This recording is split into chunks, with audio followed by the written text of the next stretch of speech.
Emma Walters had always believed her mother would never leave her until the day she did at LAX Gate 24. She stood there clutching the handle of her worn blue suitcase heart, pounding beneath the crisp collar of her thrift store denim jacket. Just 10 feet ahead, her mother Karen laughed effortlessly with Bradley and his children as if this day were no different from any other. But Emma knew something was wrong. She had known since the ride over, when her mother barely spoke to her in the back seat of the Escalade, too busy adjusting her oversized sunglasses and reapplying lipstick, while Bradley reviewed flight itineraries aloud. Emma had hoped, begged the universe really, that this trip would finally be a reset. She wasn't naive. She knew she hadn't exactly been welcomed into this new version of family. Bradley's kids with their shiny hair and monogrammed luggage didn't even try to pretend she belonged. Madison, the oldest at 16, treated her like a shadow. Chloe, just 10, mimicked her older sister's eye rolls. Liam, the middle child, was too absorbed in his phone to even acknowledge Emma's existence. But this vacation, this was supposed to be different. Away from home, away from school and routine, she'd imagined some kind of truce forming under palm trees and umbrella drinks in Bali. Maybe her mother would finally see her again. Not just look at her, but really see her. Maybe they'd share laughs the way they used to, in their cramped apartment in Glendale, where Sunday pancakes and reruns of old sitcoms used to be enough. The moment they arrived at LAX, though, those hopes started to slip through her fingers like sand. Her name hadn't been on the printed boarding passes Bradley handed out, and when she'd quietly pointed it out, her mother just mumbled, "I have it in my purse, sweetheart." Don't worry. It wasn't the words that struck Emma. It was the lack of eye contact, the briskness in her voice, the way her mother shifted her weight as if Emma were already a burden. Now they were approaching the check-in counter, and Bradley stepped forward with the stack of passports. Emma watched his hands carefully, 1, 2, 3, 4, 5. There were 6 of them, including her. There should have been 6 passports. But he only handed over 5. A knot formed in Emma's stomach. "Excuse me," she said softly, stepping up beside him. "I think you forgot mine." The airline attendant looked up from the computer. "I'm only showing 5 passengers under this reservation." Emma blinked. There must be a mistake. Karen stepped in quickly, placing a firm but gentle hand on Emma's elbow. "We'll go speak over here," she said, guiding her toward a quiet corner near a gift shop that sold overpriced neck pillows and celebrity magazines. Her mother's face held an expression Emma couldn't quite place, somewhere between detachment and inconvenience. "Listen, Emma," she said quietly, her tone almost clinical. "There's been a change of plans." Emma's throat went dry. "What? What do you mean you're not coming with us to Bali?" The words landed like a slap. Emma felt the air shift around her. "What? Why did I do something wrong?" Karen sighed, glancing back toward Bradley and the kids who were now making their way to security. "Bradley thinks this should be a bonding trip for just us and his children, a chance to connect without distractions." "I'm not a distraction," Emma said, voice cracking. "I'm your daughter." Karen didn't flinch. Instead, she opened her designer purse, pulled out a wad of 20s, and shoved them into Emma's palm. "Here's $200. Take an Uber home. Mrs. Jensen next door has the spare key. You'll be fine." Emma stared at the cash as if it might morph into a boarding pass if she looked hard enough. "You're leaving me alone here." Her mother offered a dismissive shrug. "It's only 2 weeks. The fridge is stocked, and I left money for pizza in the kitchen drawer." "You're mature for your age." "Mature enough to be abandoned?" Emma asked, voice rising. Karen leaned in, her voice sharp and low. "Don't make a scene. Please." Emma's hands were trembling. "You can't do this. This is abandonment." The word made Karen flinch just for a second. Then she collected herself. "Don't be dramatic. It's just a vacation. I'll call you when we land." And with that, she planted a dry kiss on Emma's forehead, turned on her heel, and walked away. Emma watched her mother's back retreat, the click of her heels echoing through the terminal like a countdown. Madison turned, briefly caught Emma's eye and smirked, and then they were gone.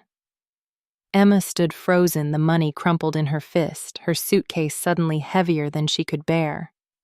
Around her, life moved on, couples bickered over carry-ons. Flight announcements echoed overhead, and the aroma of coffee and jet fuel filled the air. The departure board updated Flight 781 to Bali boarding. She couldn't breathe, couldn't move. It felt like she'd fallen into a silent movie where she was the only one who could feel the weight of the moment. No one stopped. No one asked if she was okay. In an airport, a crying teenager was background noise. Eventually, she staggered over to a bench near a window and collapsed into it. Her hands felt numb. She stared at the cash in her lap as if it were some kind of joke. $200. That was the value of being left behind. Not even enough for a decent weekend at a motel. Her phone buzzed in her pocket. A message from Chloe, a selfie of the family at the gate, peace signs and grins captioned with a pineapple emoji. Emma's fingers moved before she could stop herself. She typed out, "Have fun in paradise. Hope the extra legroom's worth ditching your own daughter." No reply. She waited until their flight status flipped to departed, before finally moving again. Her legs felt like cement. She wandered to the food court, bought the cheapest soda she could find, and sat at a corner table hoping no one would notice how red her eyes were. She didn't even have a house key. That thought struck her like a fresh slap. Karen said the neighbor had a spare, but Emma couldn't imagine knocking on someone's door and explaining this mess. Hours passed. The light shifted. Her phone battery hovered near 20%. There were no tears left. There was only silence. Emma Walters sat at gate 24 with $200 in her hand, watching the digital letters on the departure board shift and blur, and realized she was completely alone. No one noticed the 15-year-old girl alone at the airport, but Emma was drowning in plain sight. She sat slumped over a cold metal table in the food court at LAX, stirring a cup of watered-down soda with a straw she didn't need. Her suitcase stood like a loyal dog beside her chair, quiet and useless. Around her, travelers buzzed by dragging carry-ons, juggling lattes, yelling into phones. None of them paused long enough to look. Not really. The airport's fluorescent lighting buzzed softly overhead, casting everything in a pale, unnatural glow. The seats were hard, the air dry, and the only warmth she felt came from the cheap hoodie she'd stuffed into her backpack that morning. She hadn't imagined she'd still be wearing it this long. She certainly hadn't imagined she'd be abandoned in it. Emma's phone sat on the table next to her drink screen, smudged and dark. She had checked it over and over for a reply that never came. The last message to her mom still showed delivered, but it remained unread. Or ignored. Probably both. She'd called too. The first few went to voicemail. After that, straight to call failed. Her mother had either turned her phone off or blocked her. Emma couldn't decide which was worse. She'd even called Richard once. Just once. It rang twice before cutting off. She didn't bother calling again. Instead, she sat there watching families say their rushed goodbyes. Watched couples laugh at bad jokes. Watched a little boy drop his ice cream and burst into tears. A dad kneeled down, cleaned the mess, and bought another one without hesitation. That, Emma thought, is what a parent is supposed to do. Be there. The hours passed like molasses, slow, sticky, hard to escape. At some point, she wandered the terminal just to move. She wasn't sure how long she walked. Maybe 20 minutes. Maybe 2 hours. She stopped checking. The ache in her legs reminded her she was still alive. At one point, she found a restroom, splashed cold water on her face, and stared at her reflection. Her eyes were red-rimmed. Her hair stuck to her cheek. She didn't look like the version of herself who had carefully packed that morning, imagining how she might fit into family vacation photos. That girl had vanished sometime around gate 24. The girl in the mirror looked lost. "Everything okay, miss?" The voice came from behind her as she stepped back into the terminal. A uniformed security officer, middle-aged, kind eyes, but wary. He looked like he wasn't sure if he should call someone. Emma nodded too quickly. "Yes, I'm just waiting for my ride. They got stuck in traffic." The lie slipped out so easily it scared her. The officer studied her for a second longer, then nodded. "Well, just don't leave your bag unattended, and stay where there are people." She nodded again and walked away before he could ask anything else. Back in the food court, she returned to her little table in the corner. The soda was mostly melted ice now. Her stomach growled, but she ignored it. She'd need to make that $200 last. No idea how long she'd be on her own. She fished out her wallet. A crumpled $5 bill, a few coins, and an emergency debit card her mom had given her months ago. Emma stared at it now, wondering if it still worked, or if her mom had already frozen the account. Her eyes scanned the food options, overpriced sushi, greasy burgers, and one diner-style counter that looked slightly more affordable. She approached the counter and was greeted by a woman with a round face, silver streaks in her brown hair, and a name tag that read Martha. "Just fries, please," Emma said softly. Martha didn't blink. "That'll be $3.85. Emma handed her the $5 and took the change without meeting her eyes. She sat at a nearby stool back to the crowd. When the fries arrived, they were hot and salty, and she devoured them in silence. A few minutes later, a chocolate milkshake appeared beside her. She looked up surprised. "I didn't order this," she said. Martha gave a small wink. "You looked like you could use it." On the house. Emma blinked fast, the sudden wave of emotion catching her off guard. "Thank you. Whatever's going on, sugar and chocolate never hurt," Martha said, then walked away like she'd just delivered ketchup. Emma wrapped her hands around the cool plastic cup, breathing in the faint scent of cocoa and whipped cream. It was the first kindness she'd received since that morning. Her phone buzzed again, just a calendar reminder. Pack flip-flops for Bali. She turned it off. Then she opened her contacts. There were maybe 30 names there. A few friends from her old school. Her guidance counselor. Some of her mom's friends, though most had stopped calling after the move. She scrolled slowly, thumb hovering. Then she saw it. Dad. Her thumb froze. She hadn't spoken to him in over 3 years. Their last conversation had been a stilted birthday call when she turned 12. After that silence. Her mom had always insisted he wasn't interested. "He's moved on," she'd say with a tired smile. "Some men just aren't built for fatherhood." Emma had believed her. What else was she supposed to do? Now she wasn't so sure. Her hand trembled as she tapped the name. Her breath caught as the phone rang once, twice, 3 times. She was about to hang up. "Hello," his voice. Deep, familiar. Older. She couldn't speak. "Hello, is someone there?" he repeated. Her mouth moved before her mind could catch up. "Dad," there was a pause.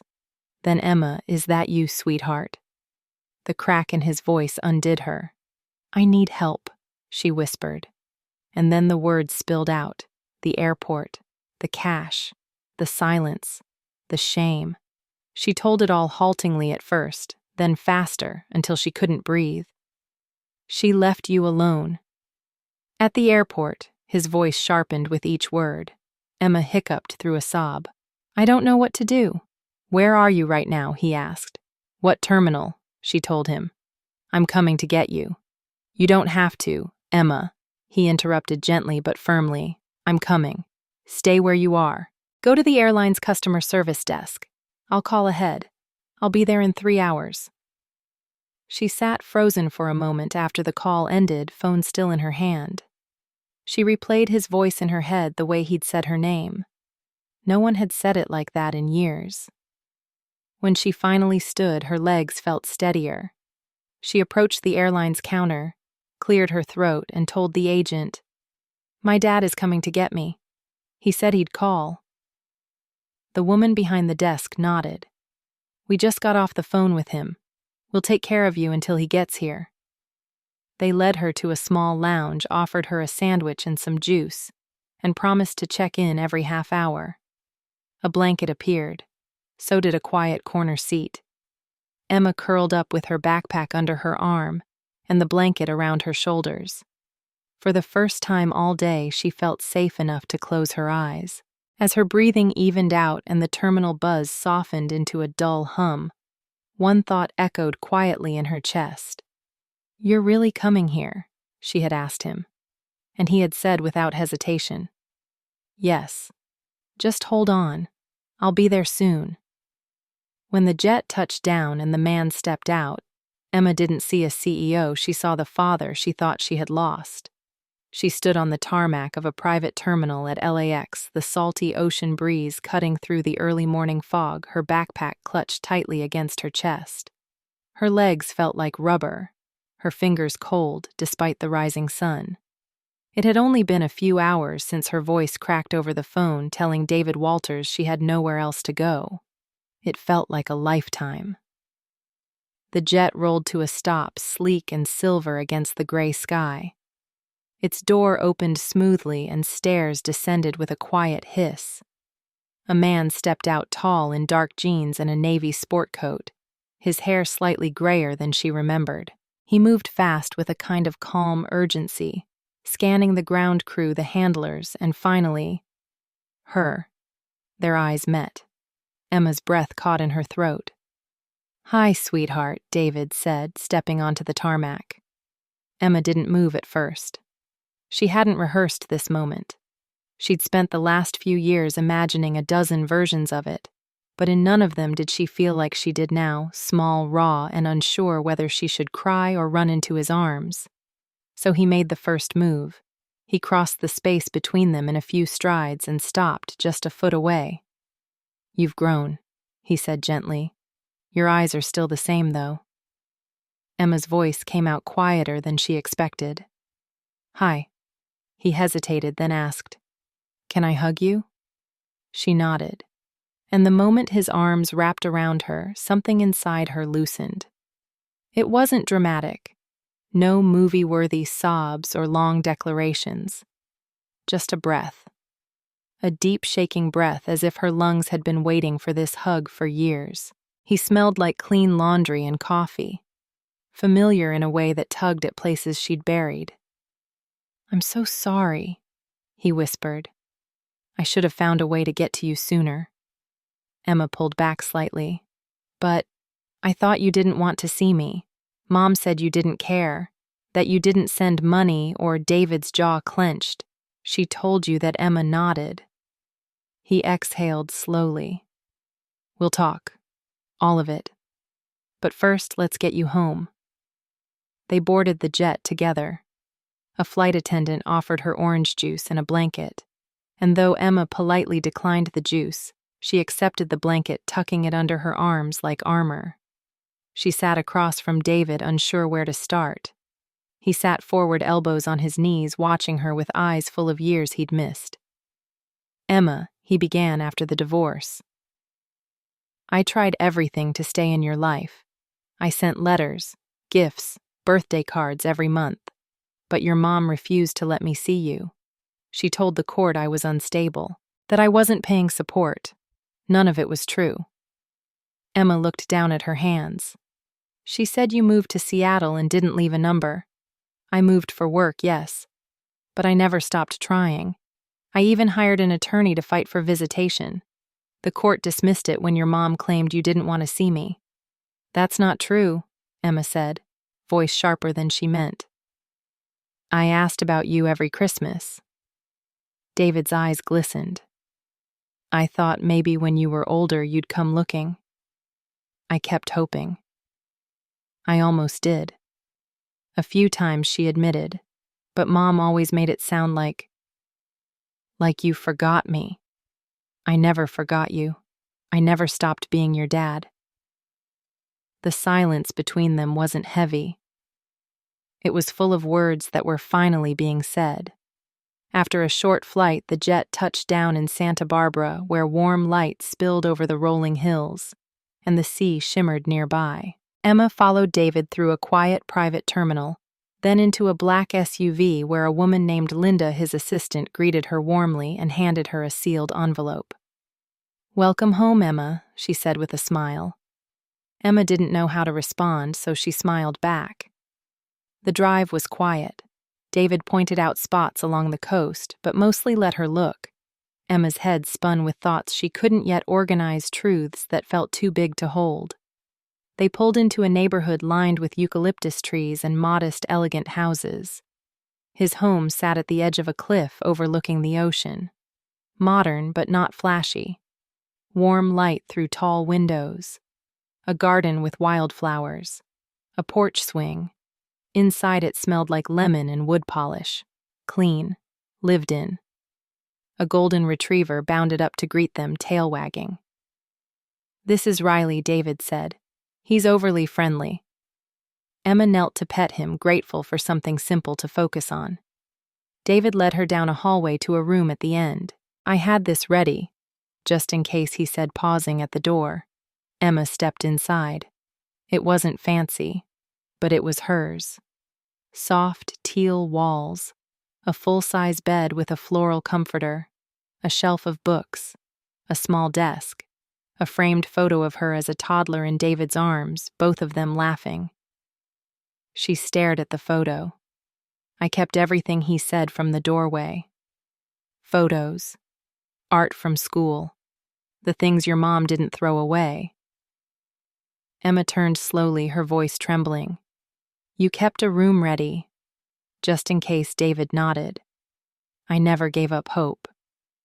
Emma sat on the bed, touched the quilt, then noticed a small wooden chest at the foot. It was old with a brass clasp. Her name was carved into it. She opened it. Inside were birthday cards still in their envelopes. Letters dated and labeled. A photo album titled Emma. A small stuffed dolphin she remembered losing when she was 7. Her hand shook as she lifted the dolphin. She said, "You never sent anything." "I sent everything I had," David said. "And when she stopped responding, I sent it here. For you. In case one day you came." Emma reached into the pile and pulled out a card marked 13th birthday. It was unopened. She opened it now. Inside, in her father's careful handwriting, "I'm sorry I can't be with you today, but I love you more than words. I hope one day we'll have coffee and talk about everything. Until then, keep being brave. I'm always proud of you. Love, Dad." A tear slipped down her cheek. She lied about everything she whispered. David walked over, sat beside her. She lied, yes. "But we're here now, and I'm not going anywhere." Emma didn't reply. She couldn't, but she leaned into him just enough for him to know she heard him. That night, after a quiet dinner and a long shower, she lay in bed in her new room, Riley curled at her feet. The waves outside crashed softly against the rocks, steady and calming. She held the stuffed dolphin to her chest and looked at the ceiling, the dark, no longer feeling like a threat. "You really never forgot me?" she'd asked. David's voice echoed in her mind, certain and unwavering. "Never, not for a single day." The smallest bedroom at the end of the hallway held more truth than her mother had ever spoken aloud. Emma stood in the doorway of her old room in Newport Beach, clutching the strap of her crossbody bag with white-knuckled fingers. The house was quiet, eerily so. Bradley had taken the kids to Palm Springs for the weekend, and Karen, after reluctantly agreeing through clenched teeth and lawyer-pressured emails, had vacated the home just hours earlier. She hadn't left a note. No apology. No explanation. Just silence. The only sound now was the creak of the floor under Emma's boots and the occasional squawk of gulls outside. Through the window, waves rolled gently along the shore. It was the kind of view people paid millions for. But Emma didn't see beauty, she saw betrayal. David stood a few feet behind her, letting her lead.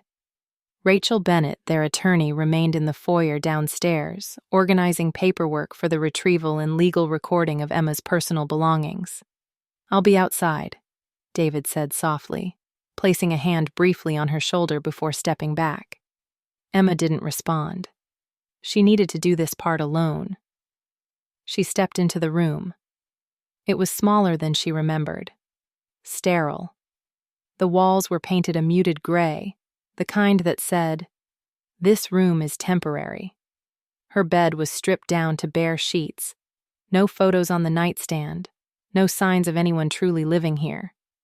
Even the closet, once bursting with the chaos of teenage life, had been reduced to a few empty hangers and a dusty shoebox in the corner. She crouched and opened the box. Inside, a cracked photo frame, with a picture of Emma at age 10, arms around her mother, both beaming. A crumpled friendship bracelet. A tiny blue seashell from a vacation she vaguely remembered. Everything smelled faintly of old perfume and forgotten promises. Emma blinked back tears and reached for the dresser drawer, the one Karen had always told her to leave alone because it was Bradley's paperwork. Emma knew that was a lie now. She opened it slowly, half expecting an alarm to go off. Inside were files, neatly labeled. Bills, legal notices, receipts. But one manila folder stood out, David Walters. She sat on the edge of the bed and opened it. Her heart began to pound. Inside were copies of money orders dated every single month for the last 3 years. All addressed to Emma Walters. All marked child support. Thousands of dollars. Next were printed emails. From David, pleading for contact, requesting visitation, asking for updates. There were dozens. And then, letters, handwritten ones, folded neatly, never opened. Emma's hands trembled as she picked one and opened it. "Emma, I hope school is going well. I think about you every day. I miss your laugh.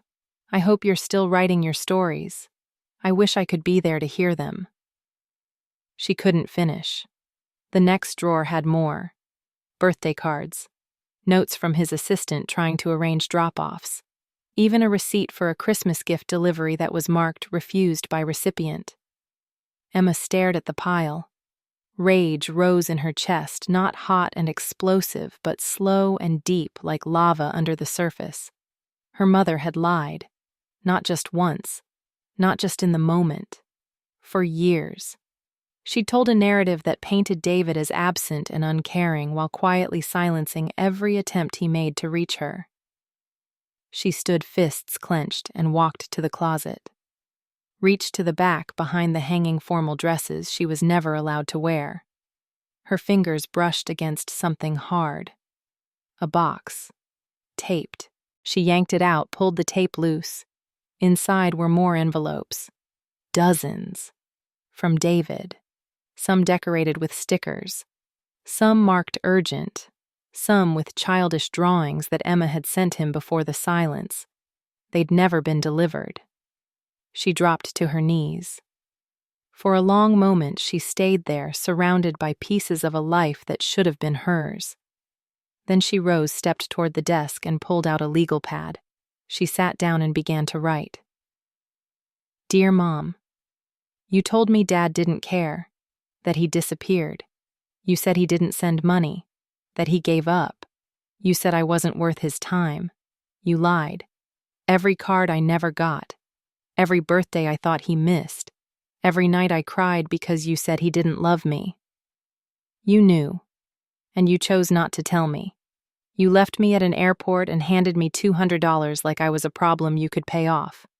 And now I know that was never the first time you tried to erase me. I don't hate you, but I don't owe you anything anymore. I'm not your inconvenience. I'm not his burden. I'm someone worth staying for. Goodbye." Emma, she folded the letter neatly and placed it on the bed beside the keys. Then she zipped up her bag, collected the box of letters, and took one last look around the room. It didn't feel like hers anymore. Maybe it never had. As she descended the staircase, Rachel stood by the door, ready to notarize a few papers. David looked up, concern etched across his face. She nodded, signaling she was okay. They walked outside together as movers began to load the last of her things. Emma turned to look at the house one final time, but only for a second. "I don't want to look back," she said.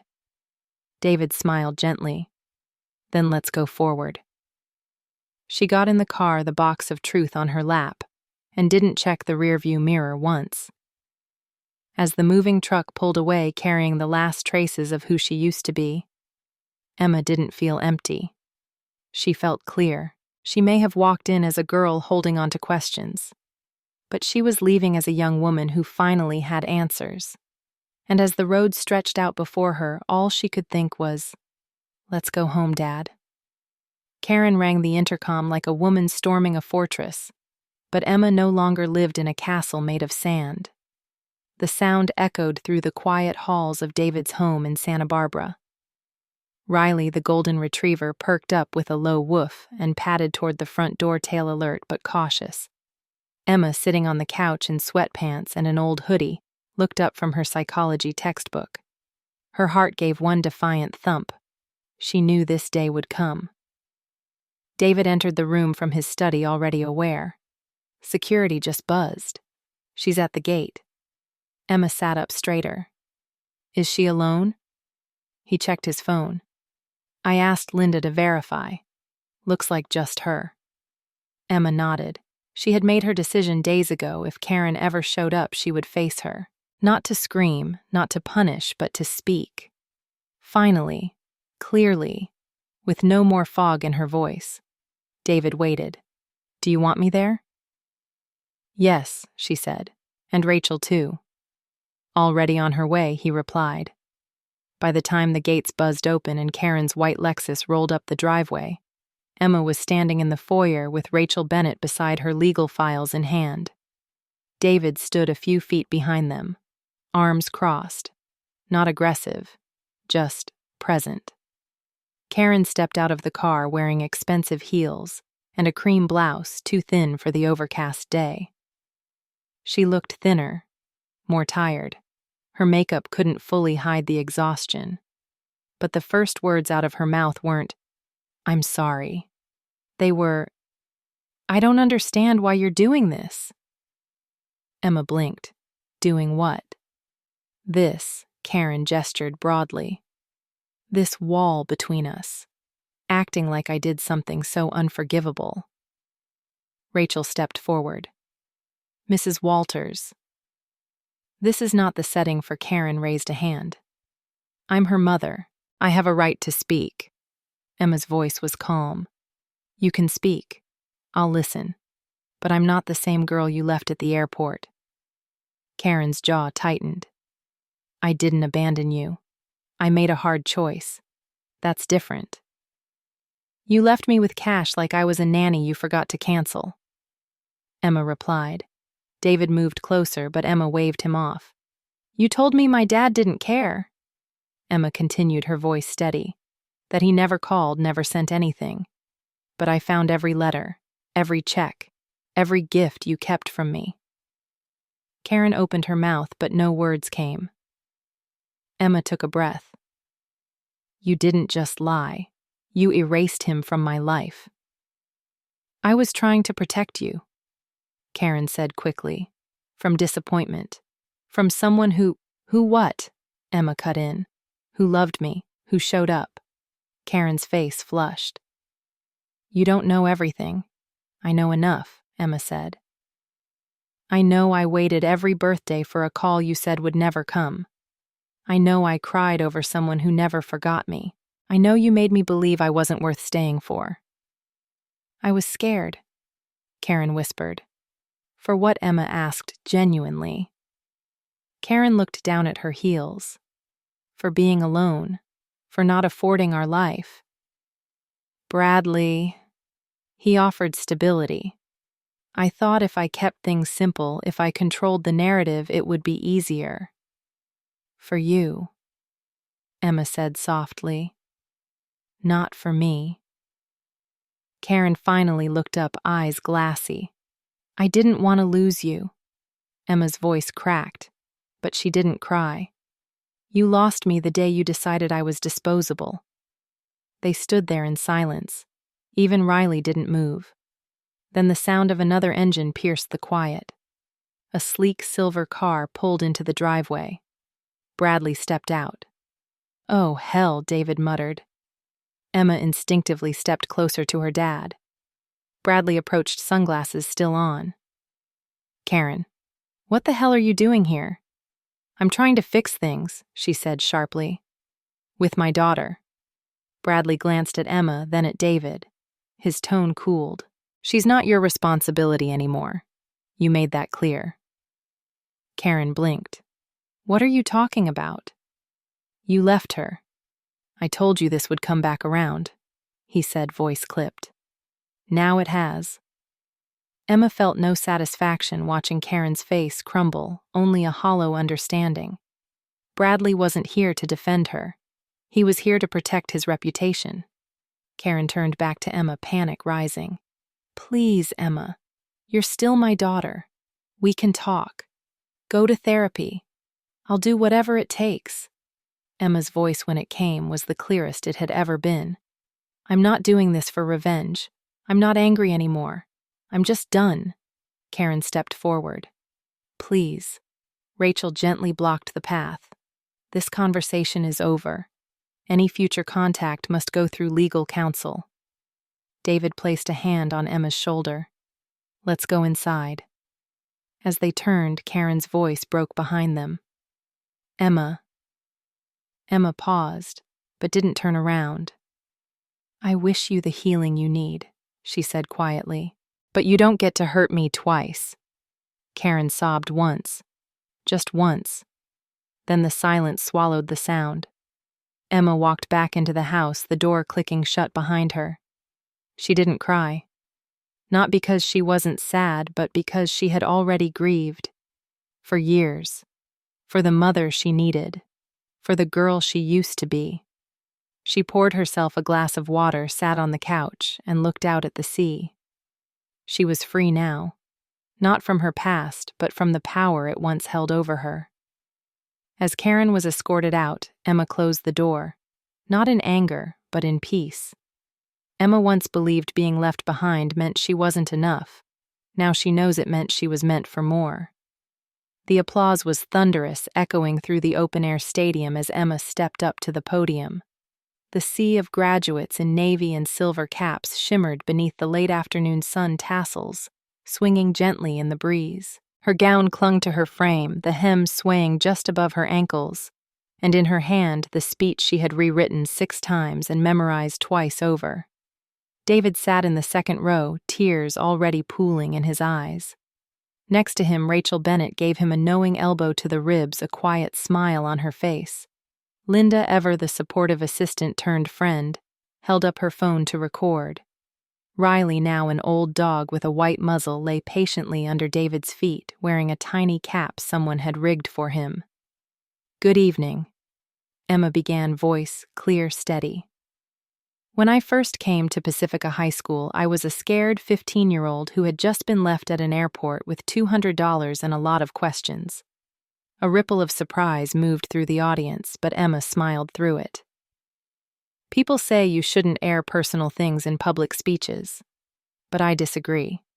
Because what happened to me isn't a sad story, it's a story of becoming. A story about what happens when someone decides they're worth showing up for, even if they're the only one who does at first. She paused, letting her words settle. I learned that your worth isn't defined by who leaves, it's revealed by who shows up. And sometimes the person who needs to show up for you is you. More applause. A few sniffles. She scanned the crowd and saw her old English teacher, Ms. Harris, giving a thumbs up from the faculty section. Emma continued. I found family in unexpected places. I found peace in therapy and strength in advocacy. I learned that healing isn't about pretending it never happened. It's about making sure it doesn't happen to someone else. She closed with the line she had practiced over and over. So to anyone who's ever felt forgotten, you're not. Not forever. And you never were. A standing ovation followed. After the ceremony, Emma was swallowed in a flurry of hugs, photos, flowers, and tearful laughter. David hugged her for what felt like 5 solid minutes, whispering, "Your mom would have been proud too." Emma nodded, a soft smile on her lips. "Maybe. But I know you are, and that's enough." Later that summer, she began her internship with Voices Rising, a nonprofit that worked with kids in the foster system and youth abandoned by family. She filed papers, sat in on meetings, and slowly worked her way into a mentorship role. She met kids who had been left at bus stations, libraries, and shelters. Some bitter, some broken, all brave in ways no child should have to be. Emma didn't give them pity, she gave them presence, because she knew what absence felt like. On her 21st birthday, she received a letter. The handwriting was familiar. "Dear Emma, I don't expect forgiveness, but I do want you to know I've spent every day since we last spoke trying to become someone I wouldn't have to lie to anymore. I go to therapy now. I've stepped away from the life I thought I needed. Bradley and I are divorced. You deserved better than what I gave you. I'm sorry every day. If you ever want to talk, my door is open. Love, Mom." Emma stared at the letter for a long time. Then she placed it in a box labeled Truth alongside her father's old cards and her own journals. She didn't respond. Not because she hadn't healed, but because healing didn't require reopening wounds. She had chosen peace, and peace, she learned, sometimes meant letting things stay where they landed. Years passed. Emma built a life in Santa Barbara. She graduated with a degree in social work, became a family advocate, and eventually founded a support program for teens navigating abandonment and family estrangement. Her small office overlooked the beach. A coffee maker hummed in the corner. A photo of her and David sat on her desk, matching Dodgers caps. Wide smiles, sunburned noses. One afternoon, her assistant knocked gently on the door. "There's a new case file for you. Thought you'd want this one." Emma took the folder. Inside was a photo of a teenage boy, maybe 13. Dark hair. Eyes too old for his age. Abandoned at a bus station with only a backpack and a note. Emma closed the file slowly. She stood, smoothed her skirt, and walked into the hallway where the boy waited, small, quiet, bracing for indifference. Emma knelt down so they were eye level. "Hi," she said gently. "I'm Emma, and I promise, you're not alone anymore." Emma, now working with family courts, reviews a new case, a teen abandoned at a bus station. She says softly, "Let's make sure no one gets left behind again."